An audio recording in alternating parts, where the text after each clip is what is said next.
What makes Silent Hill stay with players is the writing. Many of its characters are just normal people with normal problems drawn into a strange otherworld. Sure, they might be slightly odd at best people, but all the same. Whilst Silent Hill's folkscape full of screaming and often puking horrors is inherently supernatural, it's never gone all that far with it, keeping things somewhat tangible. But some of them hit home harder than others. Some tie a game's themes together, make greater statements than most video games could dream to do, and even blur the line between reality and fiction. I'm Sai, this is What Culture, and this is Silent Hill's most important character. Now first off, it's worth just noting that this video will contain full spoilers for Silent Hill 2, but if you've clicked on this then I have to assume that you're okay with that, and just Silent Hill 2 to be clear, as that will be the focus of this video, just to keep things concise. Most importantly, this video is going to be kind of heavy and deal with some pretty difficult subject matters that we usually don't on this channel, like physical and sexual abuse, so if you want to dip out and watch a choose your own adventure, I'll totally understand. In fact, we're aiming to release this video around Abuse Awareness Week, so I'll include a few links below to appropriate charities and support lines. This puts the cart a little before the horse, so let's get right into it. Silent Hill 2 is a game where you can literally count the number of NPCs you meet on one hand. Perhaps the most extreme character in the game is Eddie, the bullied young man whose rage manifests as violence against both animals and then his fellow man. He's meant to be sympathetic to a point, but he's also set up to be the only human boss fight in the game. Generally, you pity him as you're forced to kill him to defend yourself. We also have Maria. She's a prime example of how hard it can be to talk about the lore of Silent Hill, as so much of it is up to interpretation, but by all accounts she appears to be a version of James's wife that Silent Hill, or his own mind, creates to taunt him, so in that sense she's either not real, or at the very least not human. Laura is the most innocent character in the game, which is precisely why it's heavily implied she can't see any of the monsters or horrors of the town. Her role is more of a guide between James and the game's objectives. This leaves us, of course, with Angela Orosco, who is the most important character in Silent Hill 2, and to this day, one of the most powerfully written character studies in the medium. When James first meets Angela in the graveyard outside of Silent Hill, she's searching for her mother. She also mentions that she thought her father and brother were here. She panics at James touching her shoulder and generally is pretty skittish. Later, when James meets her in room 109 of Blue Creek Apartments, she's lost some of her original pretenses.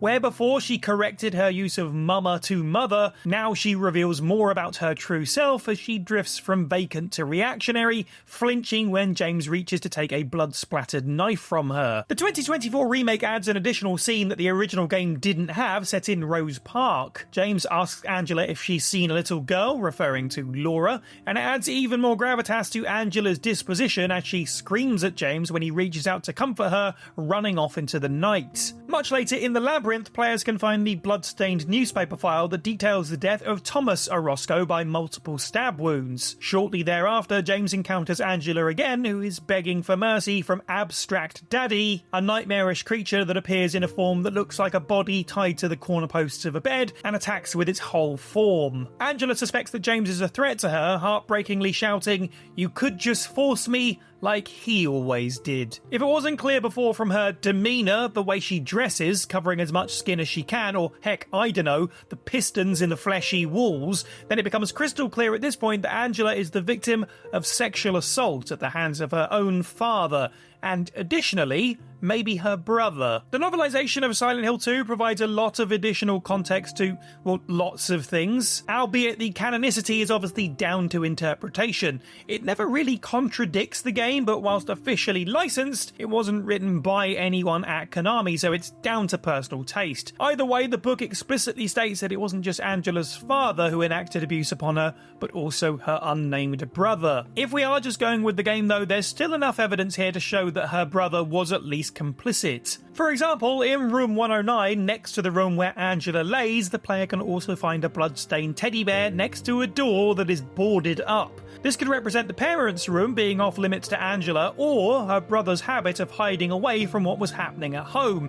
There's also a painting on the wall that depicts the passing of a crown between two men, implying perhaps that Angela's father and brother had a strong, mutually respectful relationship. Finally, on the floor next to where Angela lay is a photograph of a family, presumably her own, torn down the middle as to separate Angela and her mother from her father and brother. Whether he was an active participant in Angela's abuse or just turned a blind eye, the fact is clear. The two framed bodies on either side of Angela at the end of the game represent her father and brother. Art director Masahiro Ito has confirmed this much on Twitter. Even though her brother isn't mentioned in the bloodstained newspaper, it seems that Angela killed them both, which leads to her arrival in Silent Hill and subsequent haunting by the town itself. But what sticks with Silent Hill 2 players perhaps the most is how deeply Angela's abuse runs, how it connects to James, and how it goes so far beyond what we see in the game. After all, Angela only appears in a few scenes in Silent Hill 2, but it's striking how much of an impact she leaves. Not just in the immediate aftermath of each one, but also in the broader sense. Most Silent Hill 2 players will finish the game and spend some time thinking about the ending for James that they perhaps got and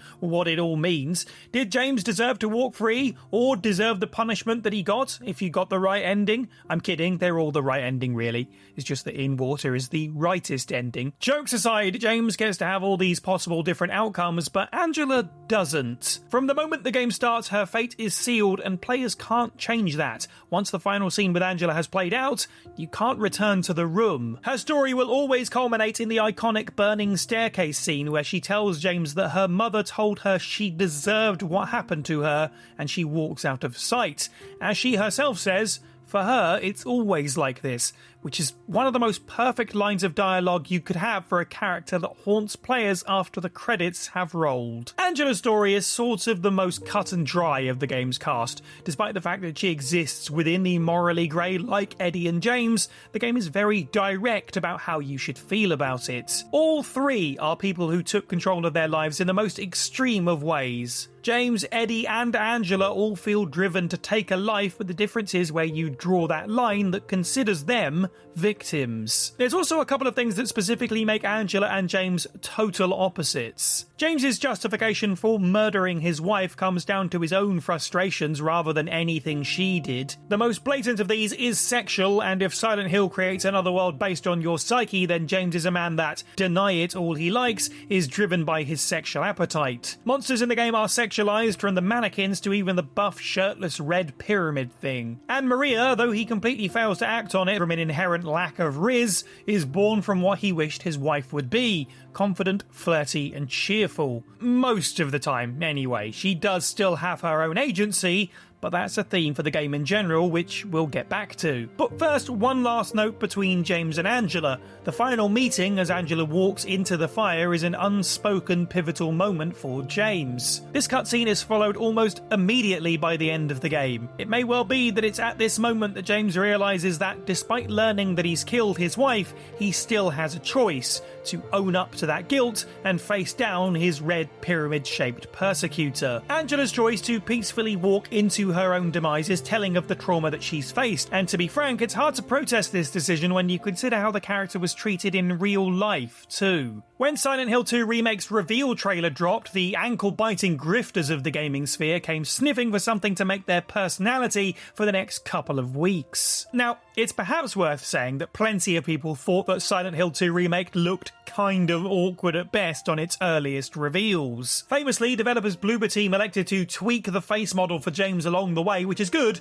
because he looked pretty off in earlier appearances. This wasn't necessarily not true of Angela too, and it's telling that her scenes in the reveal trailer were shot completely differently in the final version. But for the very few that said this could probably do with a little work, or more to the point, this game is still half a year away, give them time to cook, well, lots of the worst kinds of people you know immediately jumped on the design in the worst way. Who saw that coming? Constructive criticism is one thing, but it went so far beyond saying, hey, I think this model looks a little weird, where instead groups online were critiquing that she wasn't, quote, hot enough. And well, Jesus Christ. Of all the characters to say that about, it's ironic. Actually, it's barely ironic. Angela's mannerisms and the way that she's dressed are all part of her character. And whilst I pointed out some of her best lines so far, she also says, "You're only after one thing," to James. This is a line from a game that's over 20 years old that could both be 200 years old and written just today and still would be true. That people thought it was important that the 19-year-old victim of assault by her own family members look a certain way enough to mod the game was not only weird, but really telling about how important Angela's story still is and how there's still so much work to be done when it comes to awareness around abuse. Which leads us back to the title and our entry point. As I said, one of Silent Hill's greatest strengths is that whilst the games are supernatural and psychological, its characters are relatable and flawed people. Especially in 2001, when video game stories were still finding their feet, Silent Hill was one of the few series that made us stop and look inwardly for the first time. Even all these years later, it still has that effect, whether you're playing the remake or the original. Other comparable story-strong titles at the time, like, I don't know, Metal Gear Solid 2 certainly made incredible points about politics and human nature that still resonate, but Silent Hill 2 dared to scratch our inner psyche and confront some dark feelings. With its cast of literally only 6 people, it forces you to dig deeper beyond their surfaces. The light that it shines on Psychosis by putting it front and centre was bold at the time, and Angela's character arc is far beyond the most effective version of that because it's simple, and also because it happens all too often. More often than most people probably want to admit. At one point I had a whole section in this script about assault stats, but I think it's just important to say that if you know 4 or 5 women in real life, one of them has experienced physical assault of some kind, and for what it's worth, if you know 18 men, then the same is also true. And Angela is such a powerful, resonant display of the effects of abuse in the way that she's written and portrayed. Despite going to the measures that she does to take her life back, it's never turned into any kind of entertainment spectacle. She doesn't walk into the flames and burn, she disappears peacefully. And just like she isn't the damsel in distress that James eventually saves, she also isn't the femme fatale either. Killing doesn't make her cool or capable, and it certainly doesn't fix her trauma. She comes to Silent Hill to seek out the only person who had ever seemingly shown her compassion, her mother, and even then we know that came with its own asterisks. Unsuccessful, she admits defeat and makes her own choice, walking into the fire of her own volition. It's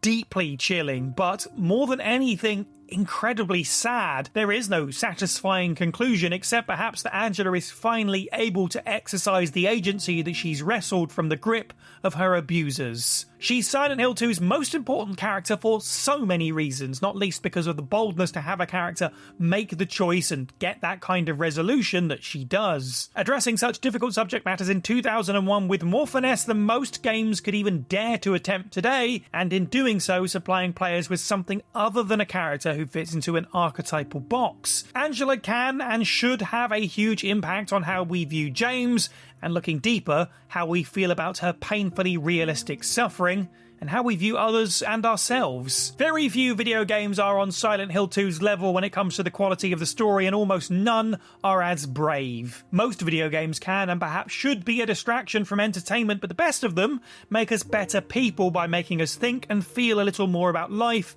and the human condition. And on a final note of the topic of agency, you always have a choice. Please choose the right one. If you've been affected by abuse, please reach out to some of the helplines in the description of this video.